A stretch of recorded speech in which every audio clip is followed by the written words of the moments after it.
እኔን ለማዳን ዝም ያለው ኢየሱስ እኔን ለማዳን መመለስ ይችላል፣ ማጥፋት ይችላል።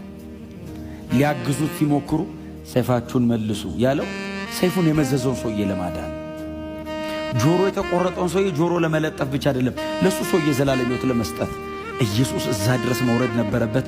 እሺ ብሎ ወረደ።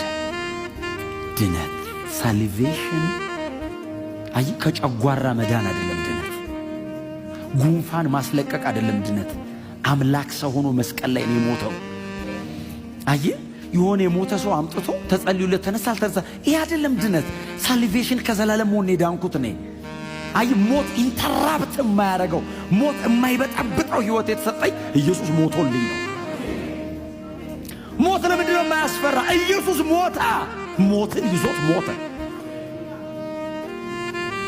የንጽህናውን መጠን ይኸውና የሰውን ልጆች የኃጢአት ጥልቀት ይኸው። ኢየሱስ የዚያ የኃጢአት ጥልቀት ውስጥ የገባው በዛ ንጽህና። ኃጢአት የማያቀውን እርሱን ኢየሱስ ኃጢአት የማይሰራ አይደለም፣ ኃጢአት የማያቅ ነው። አያቅም ኃጢአት። የንጽህናው በሰው ቋንቋ ሊብራራ የማይችለው ኢየሱስ ኃጢአት ሆነ። እኔ አይደለም ያልኩት፣ ገላትያ ምዕራፍ 3 ኃጢአት ሆነ። በዚህ አንደርስታንዲንግ ተከተሉት። መሰቃየቱና መሞቱ ሁሉ አይናችን ፊት ይምጣ። እውነቴን ነው የምነግራችሁ። የሚያደርግልን ነገር አታስቡ፣ የተደረገልንን አስቡ። ካረገልኝ በላይ ምን ያረግልኛል? ከሆነልኝ በላይ ምን ይሆንልኛል? ከሰጠኝ በላይ ምን ይሰጠኛል? ከዚህ በኋላ ምንስ ቢሰጠኝ ራሱን ከመስጠት በላይ ምን ይሰጠኛል?